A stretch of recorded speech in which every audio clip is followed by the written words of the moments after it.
전략환경영향평가의 문제를 추적하는 기획뉴스 세 번째 순서입니다.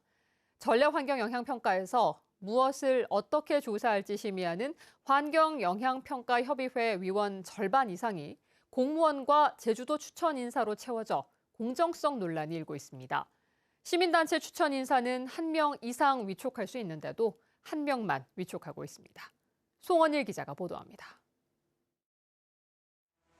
제주시 애월읍 중산간에 추진되는 애월 포레스트 관광단지 125만 제곱미터 부지에 사업비 1조 7천억 원을 투입해 객실수 1,000개가 넘는 호텔과 콘도를 짓는 대규모 개발 사업입니다.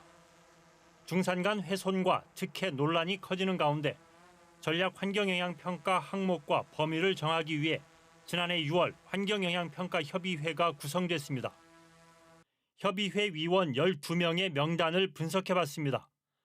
위원장을 맡은 제주도 관광산업과장을 포함해 제주도청 공무원 5명이 위촉됐습니다. 제주도가 추천한 민간 전문가 2명을 포함하면 모두 7명으로 전체 위원 12명의 절반을 넘고 시민단체 추천은 1명뿐입니다.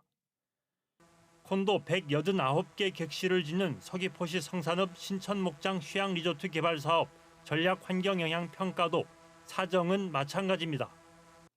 환경영향평가협의회 위원은 모두 11명. 이 가운데 제주도 공무원이 4명이고 제주도가 추천한 민간 전문가가 2명으로 과반수를 차지하도록 구성됐습니다.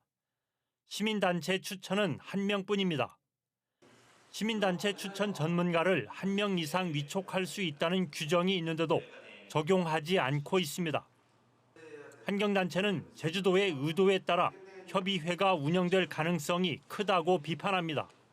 개발 계획들은 어느 정도 도의 정책 의지가 반영되어 있게 되거든요. 타당성이 없거나 아니면 또 다른 대안이 있어도 도에서 이제 추진하는 쪽으로만 갈 수밖에 없는 결과가 계속 같은 결과가 나올 수밖에 없는 게 문제입니다.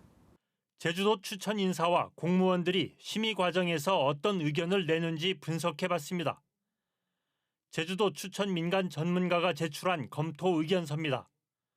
환경 보전 목표와 대상 지역 설정, 토지 이용 구상 등 7가지 항목 모두 적정하다거나 의견이 없다고 써냈습니다.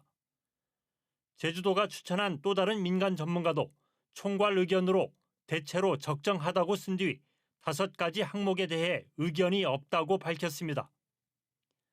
제주도 공무원들도 실현 가능한 환경 보전 목표를 제시하라거나 친환경적인 토지 이용 계획을 수립하라는 등 원론적인 의견 제시가 많았습니다.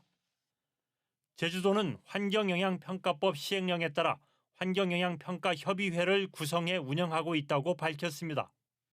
전략환경영향평가의 첫 단계인 환경영향평가협의회 구성을 두고 중대한 하자가 있다는 비판이 커지고 있습니다. 대규모 개발을 둘러싼 갈등과 논란을 해결하기 위해서는 심의 절차의 공정성을 확보하기 위한 대책을 시급히 마련해야 할 것으로 보입니다. MBC 뉴스 송원일입니다.